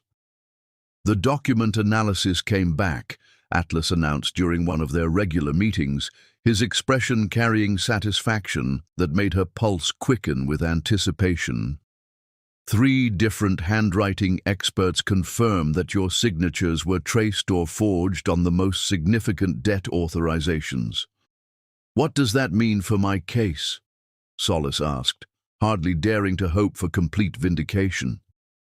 "It means we have grounds to challenge every debt they've attributed to you. Atlas replied, with the confidence of someone who had just been handed the keys to victory. It also means your ex-husband may face criminal charges for fraud and forgery. The news felt surreal after months of believing herself trapped in legal quicksand with no possibility of escape. Atlas's steady competence had transformed her from victim to victor, his expertise providing the weapon she needed to fight battles she couldn't have won alone. As they worked together toward her legal salvation, Solace began noticing qualities in Atlas that transcended professional competence. His genuine concern for her well-being, his anger at injustices she had suffered, his determination to restore not just her financial freedom, but her faith in human decency. "You've given me something I never expected to find again," she said quietly during one of their final preparation meetings before the trial. "What's that?" Atlas asked, though his expression suggested he already suspected her answer. "Hope," she replied simply. "You've reminded me that there are still people in this world who fight for what's right rather than what's profitable." "Thank me when we win," Atlas replied. But his smile suggested their partnership had already given him something valuable in return. The opportunity to use his skills in service of someone who truly deserved protection, someone whose courage had inspired him to be the lawyer he had always intended to become. Chapter 9. The Final Battle. Justice wears no crown and carries no scepter. Yet when she finally arrives in courtrooms where truth battles deception, her presence transforms ordinary proceedings into sacred theater where souls are weighed against evidence of their choices. The courthouse steps seem to stretch endlessly upward like a marble stairway to judgment itself, each footfall echoing with the weight of everything Solace had lost and everything she hoped to reclaim through legal vindication. Atlas walked beside her with steady confidence that reminded her why she had learned to trust his guidance through the labyrinthine complexities of civil litigation, his presence offering strength when her own courage threatened to falter. "Remember what we discussed," Atlas murmured as they approached the imposing bronze doors that would soon open onto the arena where her future would be determined. "Answer only what's asked, speak clearly, and trust that the evidence supports everything you're going to say." Inside the courtroom, Solace felt the familiar sensation of entering a world governed by rules she didn't fully understand, but must navigate successfully to reclaim her freedom from debts she had never knowingly incurred. The mahogany paneling and leather-bound legal volumes created an atmosphere of gravitas that reminded everyone present that serious matters would be decided within these walls.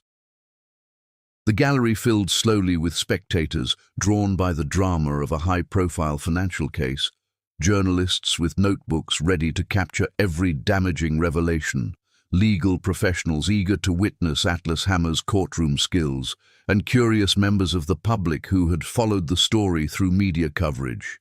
Each face represented someone who would judge her credibility, her character, her worthiness for legal protection. Slaughter Dean sat at the plaintiff's table with the smug confidence of someone who believed victory was predetermined by superior resources and legal technicalities. His expensive suit and gold watch caught the light from tall windows, creating an image of success that masked the predatory nature of his profession. Beside him sat representatives from various creditors, their faces reflecting the cold calculations of businesses seeking to extract maximum profit from human misery. But what made Solace's breath catch in her throat was the sight of Thatcher entering the courtroom with Bardo Elsher clinging to his arm like an elegant parasite, feeding off his diminished but still considerable wealth. He looked older, more haggard, his once confident bearing replaced by the nervous energy of someone who had learned that consequences eventually arrive to collect debts that go beyond money. Bardo had dressed for the occasion in a way that seemed calculated to emphasize the contrast between her polished sophistication and Solace's more modest appearance. Her designer suit and expensive jewelry sent a clear message about which woman belonged in Thatcher's wealthy world, which woman was worthy of his affections. The sight of her grandmother's emerald necklace, sold during the financial crisis, now adorning Bardot's throat, struck Solace like a physical blow. "Don't look at them," Atlas advised quietly, his hand briefly touching her shoulder with reassuring warmth. "Focus on why we're here and what we're fighting to achieve." Judge Ventura Cash entered with the dignity befitting someone tasked with weighing evidence and dispensing justice according to laws that protected both the innocent and the guilty, depending on whose attorney presented the more convincing arguments. Her silver hair and penetrating gaze suggested someone who had presided over enough human dramas to recognize truth when it finally decided to make an appearance. The courtroom's atmosphere grew tense as preliminary motions were heard and procedural matters settled. Atlas had warned Solace that these technical discussions might seem boring, but were crucial to establishing the legal framework within which her case would be decided. She watched him navigate objections and counter-motions with the skill of someone who understood that justice often turned on seemingly minor procedural victories. "In the matter of multiple creditors versus Solace Raven," Judge Cash announced, her voice carrying authority that instantly commanded attention from everyone present, "we are here to determine the defendant's liability for debts allegedly incurred during her marriage to Thatcher Savage." Slaughter Dean rose with theatrical flourish, his opening statement painting Solace as a woman who had enjoyed the benefits of her husband's business ventures and therefore bore equal responsibility for their financial consequences. His words twisted her sacrifices into evidence of guilt, her devotion into proof of complicity, her innocence into calculated deception. "Mrs. Raven lived in luxury, purchased with borrowed money," Dean declared with righteous indignation that rang hollow to anyone who knew the true circumstances. "She wore jewelry bought on credit, lived in homes mortgaged beyond their value, and participated in a lifestyle that required extensive debt financing. She cannot now claim ignorance of obligations that funded her privileged existence." His presentation was masterful in its manipulation of facts, taking elements of truth and twisting them into a narrative that portrayed Solace as a willing participant in financial fraud rather than its innocent victim. He produced photographs of their penthouse, their Caribbean island, her expensive gowns at charity events, all evidence of a lifestyle that seemed inconsistent with claims of financial ignorance. When Atlas stood to present their defense, his presence seemed to fill the courtroom with different energy, not the aggressive posturing that characterized so many legal proceedings, but the quiet strength of someone confident in his ability to reveal truth through careful presentation of facts rather than emotional manipulation. "Your Honor," Atlas began with respectful authority, "the evidence will show that Ms. Raven was not a willing participant in her husband's financial schemes, but rather their most innocent victim. She sacrificed her personal inheritance, her family treasures, even her physical comfort working multiple jobs to save a marriage that was being destroyed by the very man now seeking to escape responsibility for his crimes." The testimony unfolded like a dramatic revelation of human nature's capacity for both nobility and betrayal. Expert witnesses confirmed that Solace's signatures on crucial debt documents had been forged or obtained through fraudulent misrepresentation. Bank records showed that she had never personally benefited from the loans now threatening her financial future, while mortgage payments and living expenses had been covered by the sale of her legitimate assets. A handwriting expert took the stand with magnified copies of signature samples, pointing out inconsistencies that were invisible to untrained eyes but clearly indicated forgery to someone with professional expertise. The testimony was technical but damning, establishing beyond reasonable doubt that Solace's signature had been duplicated without her knowledge or consent on documents that created millions of dollars in personal liability. "Ms. Raven," Atlas said gently when she took the witness stand, his voice carrying encouragement that helped steady her nerves, "please tell the court how you learned about your husband's financial difficulties." He was distant, stressed, working late into the night, Solace replied, her voice growing stronger as she recounted the painful memories. When I pressed him for information, he admitted they were facing bankruptcy, but assured me it was temporary. What did you do with this information? I began selling everything I owned, she said simply, the words carrying more power than elaborate explanations. My grandmother's jewelry, my art collection, furniture that had been in my family for generations. I took employment as a catering assistant to help with household expenses. Her testimony painted a picture of devotion and sacrifice that struck even the most cynical observers as genuine. She spoke of working 12-hour days at catering events, of selling family heirlooms that had been intended for future generations, of believing that her marriage was worth any sacrifice required to preserve it. Were you aware that your husband was accumulating additional debts during this period? Atlas continued, his questions designed to establish her complete ignorance of the fraudulent transactions. No, Solace answered with conviction that resonated throughout the courtroom. I believed we were fighting together to save our marriage and our home. I had no idea he was creating new financial obligations while I was sacrificing everything to pay existing ones. Did your husband ever ask you to sign documents related to these business debts? He presented papers he said were insurance updates and property maintenance authorizations, Solace replied with quiet dignity. I signed them because I trusted my husband to tell me the truth about what I was signing.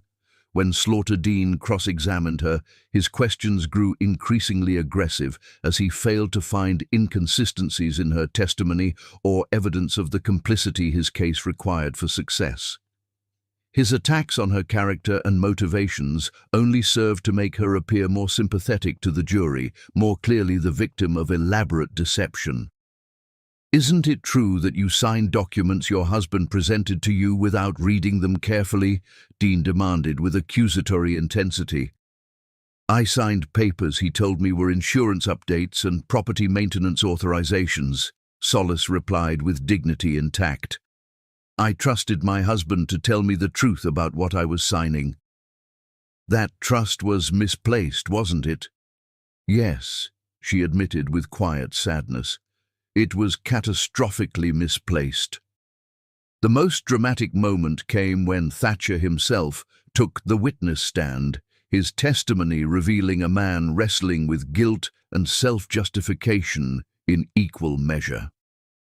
Under Atlas's skillful questioning, he admitted to obtaining Solace's signature through deception, acknowledged her financial sacrifices to save their marriage, and confessed that she had never knowingly agreed to personal liability for his business debts.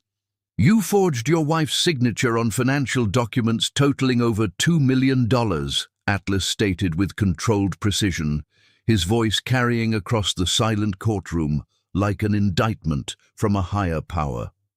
I misrepresented the nature of what she was signing, Thatcher replied weakly, his attempts at legal euphemism failing to disguise the magnitude of his betrayal. You committed fraud against your own wife while she was sacrificing her inheritance to save your marriage, Atlas pressed, his anger barely contained within professional boundaries. Yes, Thatcher whispered, tears beginning to stream down his face as shame finally overcame his attempts at self-preservation.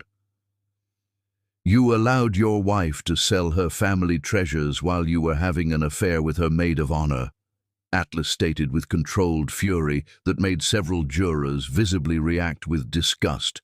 I never intended for things to happen that way, Thatcher replied weakly, his voice barely audible as shame consumed his remaining composure.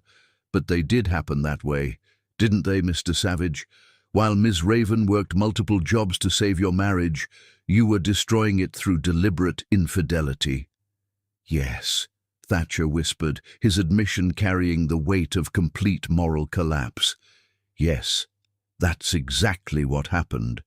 Bardo Elsher's presence in the courtroom as Thatcher's new companion provided a visual reminder of the betrayals that had accompanied his financial crimes, her expensive clothing and jewelry contrasting sharply with Solace's modest dress and determined dignity. When spectators noticed Solace's former emerald necklace adorning Bardo's throat, audible murmurs of disapproval rippled through the gallery. The final witnesses included social workers from Solace's art therapy center, testifying about her character and dedication to helping children heal through creative expression. Their testimony painted a picture of someone whose entire life was devoted to service and healing, making the accusations against her seem even more implausible. As closing arguments concluded and Judge Cash announced an overnight recess to consider the verdict, tension filled the courtroom like electricity before a thunderstorm. Everything Solace had fought for hung in the balance: her freedom from debt, her ability to rebuild her life, her faith in justice's capacity to protect the innocent from the consequences of others' crimes.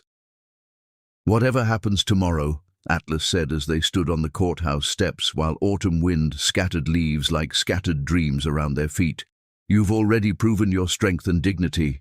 You've shown everyone in that courtroom what integrity looks like under pressure." "I couldn't have done this without you," Solace replied, meaning far more than legal representation in her words of gratitude. "Yes, you could have," Atlas corrected gently, his eyes holding admiration that went beyond professional appreciation. "You already had everything necessary to fight this battle. I just helped you understand how to use weapons you already possessed." As they parted ways for what might be their final evening before the verdict determined her fate, neither spoke of the connection that had grown between them during weeks of working together toward justice, though both recognized that tomorrow would bring changes that extended far beyond legal victory or defeat. Chapter 10. Love's True Victory. Morning light streaming through courtroom windows carried the promise that some battles end not just with victory, but with the kind of triumph that transforms wounded souls into something more beautiful than they ever imagined possible. Judge Ventura Cash entered with documents that would either vindicate Solace's faith in justice or condemn her to financial servitude for crimes she had never committed. The courtroom held its collective breath as she settled behind her bench with gravity of someone about to pronounce judgment that would reshape multiple lives with carefully chosen words. "After careful consideration of all evidence presented," Judge Cash began, her voice carrying the weight of legal authority tempered by human compassion, "this court finds the defendant, Solace Raven, bears no liability for debts incurred through fraudulent misrepresentation of document contents and forged signatures." Relief flooded through Solace with such intensity that her knees threatened to buckle, only Atlas's steadying hand on her arm keeping her upright as the verdict's implications crashed over her like a tsunami of vindication. Free. She was finally, legally, completely free from the financial chains that had threatened to drag her into poverty as punishment for loving too deeply and trusting too completely. Furthermore, Judge Cash continued with satisfaction that suggested her own approval of the verdict. "This court recommends that the District Attorney's Office investigate possible criminal charges against Thatcher Savage for fraud, forgery, and financial abuse." The courtroom erupted in murmurs of approval from spectators who had followed the case and recognized justice when it finally made its long-awaited appearance. Slaughter Dean gathered his papers with the bitter efficiency of someone accustomed to winning through intimidation rather than merit, his defeat serving as reminder that truth occasionally triumphs over expensive legal maneuvering. But Solace's attention focused on Thatcher, who sat at the opposing table with tears streaming down his face as the full magnitude of his losses became undeniably clear. He had sacrificed a woman who loved him unconditionally for an affair that had provided temporary pleasure, but permanent regret. Bardo Elsher sat beside him with growing discomfort as she realized her association with a man facing potential criminal charges might prove less glamorous than she had anticipated. "Congratulations," Atlas said softly, his professional satisfaction mixing with personal joy that made his eyes shine with warmth that transcended attorney-client relationships. You're free from all of it. The debts, the harassment, the fear of losing everything you've worked to rebuild. I don't know how to thank you, Solace replied through tears of relief and gratitude that had been building pressure behind carefully maintained composure for months of legal uncertainty. There is something you could do, Atlas said with sudden nervousness that replaced his courtroom confidence with endearing vulnerability.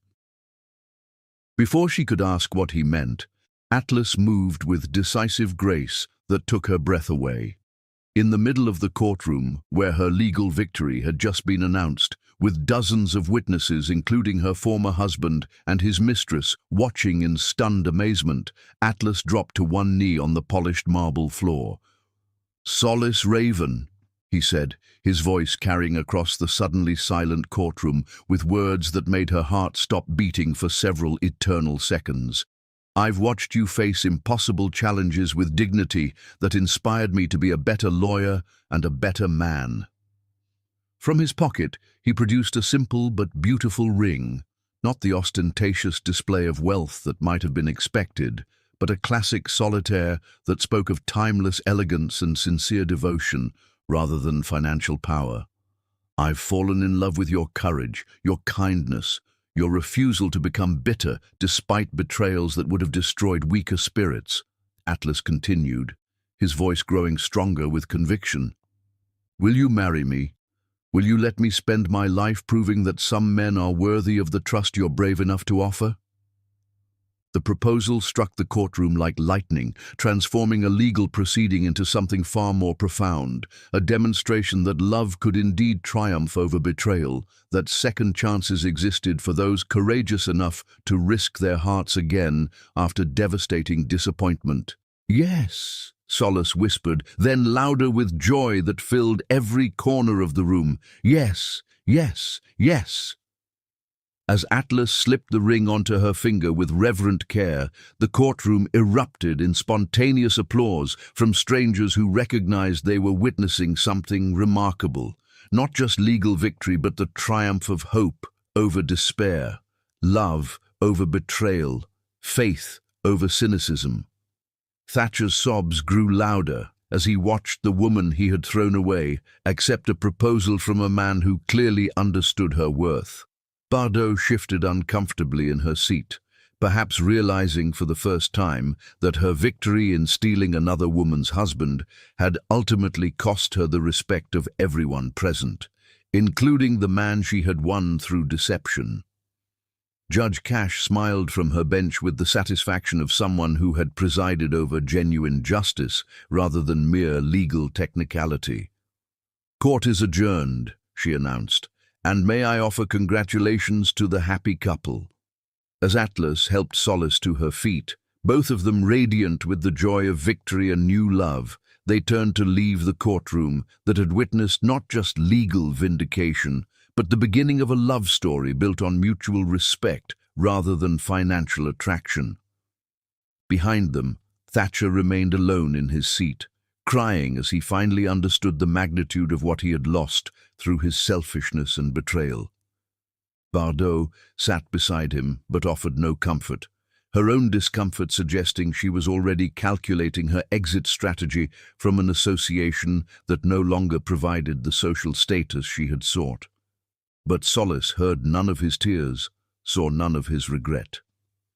She walked through the courthouse halls with Atlas by her side, her laughter echoing off marble walls like music celebrating the most beautiful kind of victory, not just winning a legal battle, but finding a love worthy of her magnificent heart. The sound of her joy filled the corridor with such pure happiness that even strangers smiled to hear it, recognizing the laughter of someone who had survived betrayal and discovered that some stories truly do end with the right person finding their way home to love that will last forever. The end.